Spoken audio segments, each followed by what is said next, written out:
Hey guys, Constance here.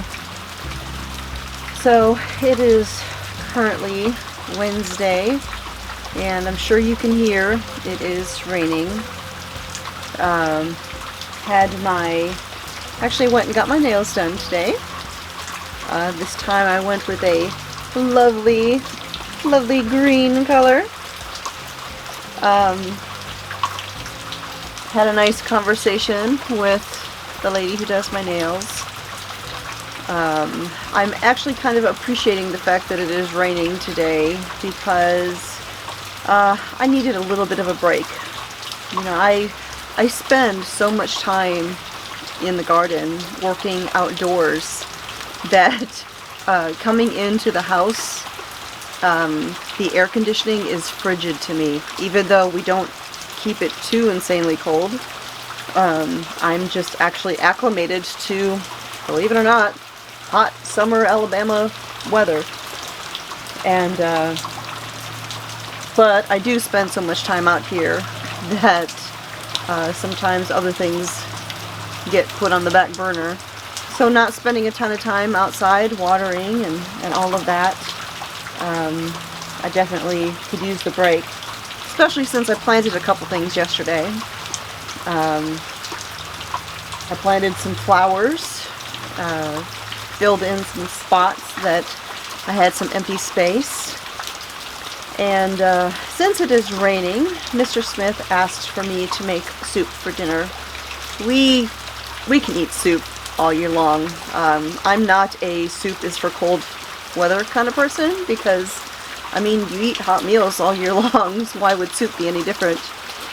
And so, rather than taking you out into the garden today, I'm going to take you into the kitchen to make some cabbage roll soup. It's basically all the wonderful things about cabbage rolls, except no rolling leaves, none of that work. It's just the flavor, and it's a lovely hearty soup. So I will be making that for dinner tonight. But now, before I take you into the kitchen to cook dinner, I just wanted to talk about something that kind of came up this week. So I try to read all of the comments that get put on my videos.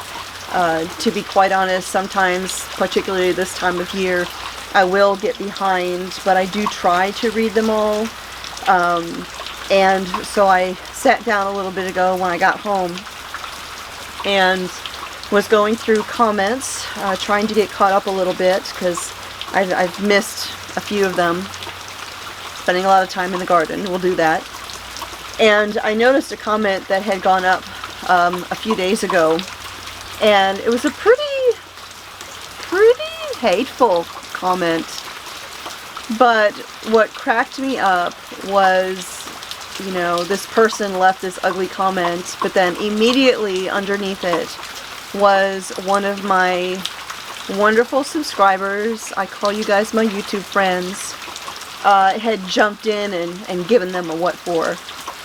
And I love that.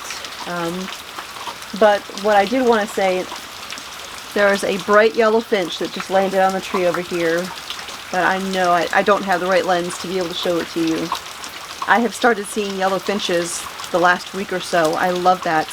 I love yellow finches. They always remind me of my grandma doll, because she loved yellow finches. And she always kept thistle bird feeders out just for those. So that kind of gave me a smile. But what I was going to say about the comment was, I've been a blogger for over a decade, and doing that, you do kind of develop a pretty thick skin. So I don't let comments like that, I don't let them get to me. I just kind of laugh them off. I had someone share a meme with me a while back, when memes were a relatively new thing, and it has just kind of been my motto when it comes to dealing with internet people, and I will put that little meme right here. But that said, when you put yourself out there There's always going to be trolls. There's always going to be narcissists or people who just want to be ugly. And I know that. I know that's going to happen, and I just let it roll off my back. I don't let it get to me. Otherwise I wouldn't be able to do this. You know, I am all for constructive criticism. I am fine with that. That does not bother me whatsoever. But if people leave ugly comments just for the sake of being ugly or putting in digs, here's a little inside information. The interesting thing about YouTube, if you don't have a YouTube channel, you probably wouldn't know this, but as a creator, content creator, there's tools that I can use on my channel, and one of them is to block people. And here's the interesting thing about that. The person who has been blocked does not know they've been blocked, because they can still watch all my videos and give me all of those views. They can leave comments till they're blue in the face, but nobody ever sees them. Yeah, so I don't let it get to me. But those of you who see those ugly comments before I do, and you jump to my defense, I love you guys. You're the best. Alright, let's go make some soup.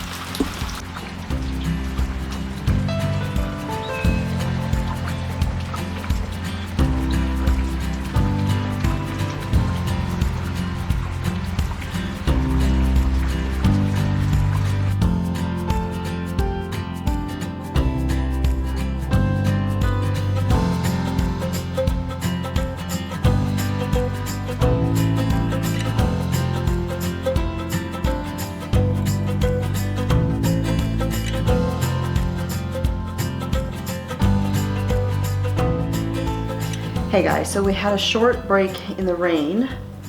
So while we had that break, I ran out into the garden and did a little harvesting. I hit the squash bed and I got 3 more zucchini. Right here. And I just went ahead and got this one while I was out there. And I wanted to mention real quick that these zucchini, these green ones, these are the Ford Hook zucchinis. They are just producing like crazy. They're always my best producer. This year I also planted some black beauties. Didn't get hardly anything out of those. And those are the ones that I was having issues with right away with those plants. And then the other one that I planted was this. This is zucchini. It's the Golden Delight, I think it was called.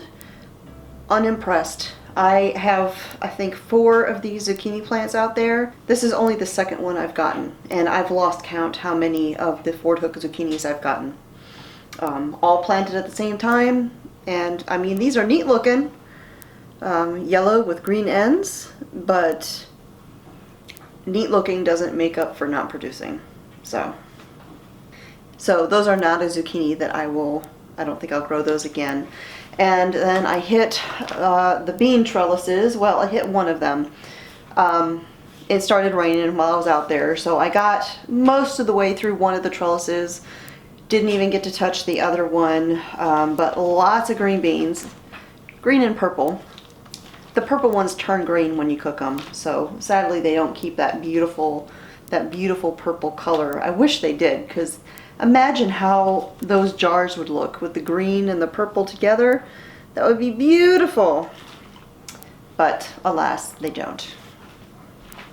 So there's 2 questions that I've gotten about those many times in the past couple of weeks. Number 1 is, where did I get that basket? I got that giant colander type of basket from Tractor Supply, and they come in all different sizes and colors. They have solid ones that are great, and I have a bunch of those as well. And then they have the slotted ones like that, and I really like those slotted ones because I can just set them in the sink, fill the sink up with the water, let my beans soak, or wash off the squash or whatever it is I've got in that basket, and then I can just pick it up and drain it out. So I really like those, and I have a couple of them. The other question is, why do I put salt in the water with the beans when I'm washing the beans? Well, salt water kills bugs. And if there's any little bitty slugs or anything on my beans, that salt water is going to kill them and make them come off of my beans. And I have not had hardly any kind of bugs on my beans. I think maybe 2 in all of the baskets that I have picked this year. But if there are any, that would take care of them. And then when I drain that and I rinse them all and all of that, then they just come right out and I've got clean beans. So the salt just kind of takes care of that. And like I said, I rinse them, so that salt isn't going to be going into my saved beans or anything like that. So that's why I salt my beans, and that's where I got the basket. All right, so it is super overcast today, and it's getting into the late afternoon, early evening. So I'm going to turn on my overhead light here so you can see what I'm doing. And I'm going to get my soup started. And like I said earlier, this is cabbage roll soup. All of the wonderful, comforting flavor of cabbage rolls without all the work of rolling them. So the first thing I'm going to need to do is dice up some onion. And this also takes diced bell pepper, red and green, but I have still got a little bit of bell pepper that's diced up and frozen in my freezer. I just have a few containers left, and so that saves me from having to dice those up.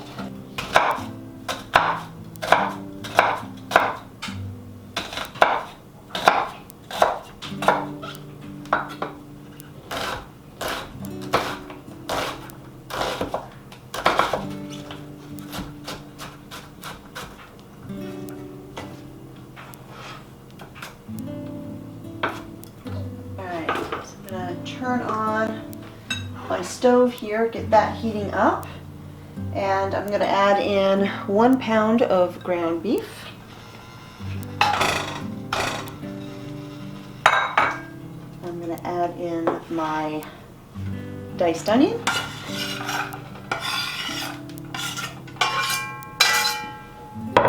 and my bell peppers.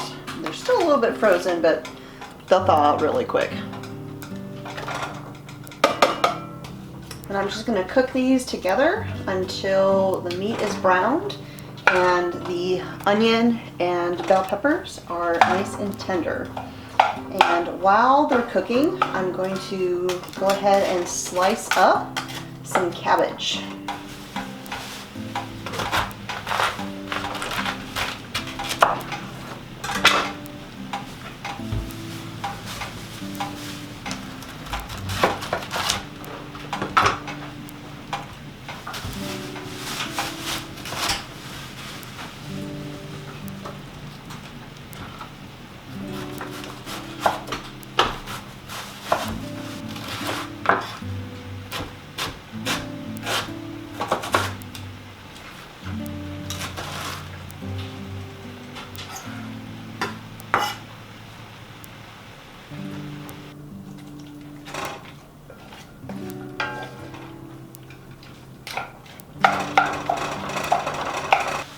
Alright, if your ground beef has a lot of grease in it, you might want to go ahead and drain it at this point.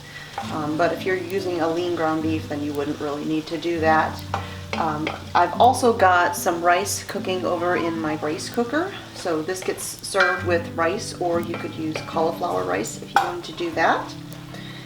Okay, my ground beef is cooked. Onions and pepper are cooked. So next I'm going to add in some seasonings. Okay, I'm going to put in a teaspoon each of dry dill,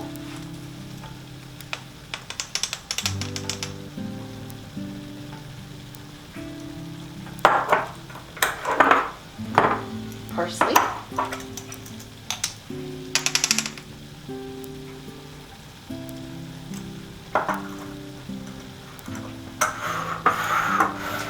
onion powder.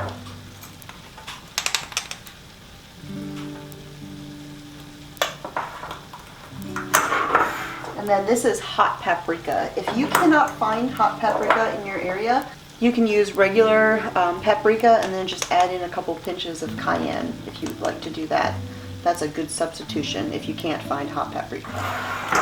And of course, if you don't do spicy food, you can omit the hot part and just use regular paprika anyways. Okay, so next I'm going to put in 2 bay leaves.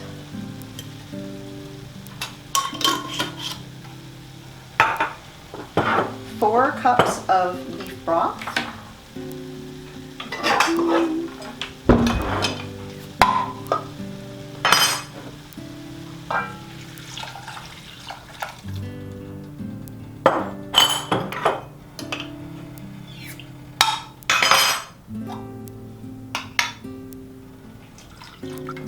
1 can of tomato sauce, or 1 pint if you've got some homemade tomato sauce.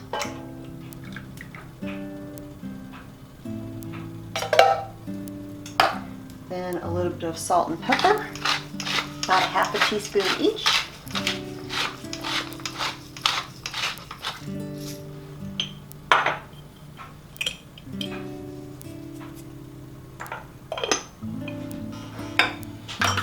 And then lastly, a tablespoon of honey. Now my honey here, you can see, is crystallized, and if it does that, there's nothing wrong with it. It is still totally usable. It's just harder to get out of the jar.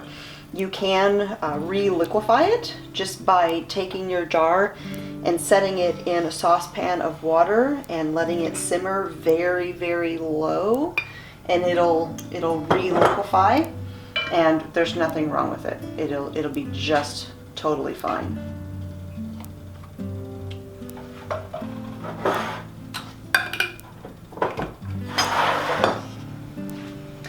So now I'm just going to stir this all together. I'm going to bring it up to a boil. Then I'll reduce the heat down to a simmer, and I'm going to let it simmer for about 15 minutes. And then after the 15 minutes, I'll go ahead and I'll put in the cabbage and let that cook into the soup.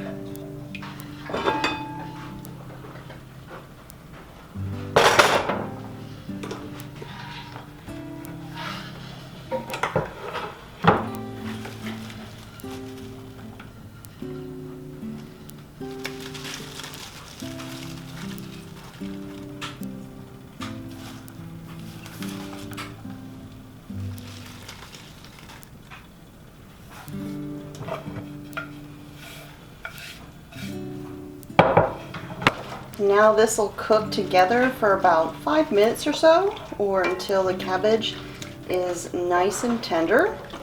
And then you'll scoop out those bay leaves that we put in there.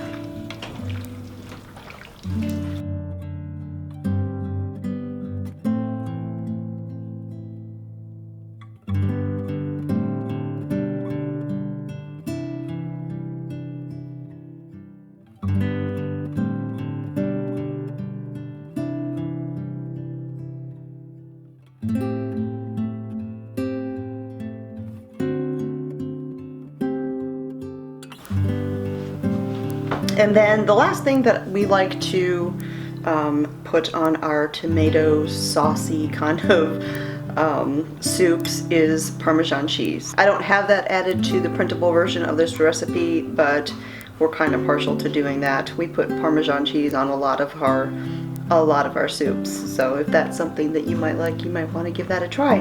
But I will put a link down below where you can find this recipe over on my website, cosmopolitancornbread.com. And you should try it. It's really good.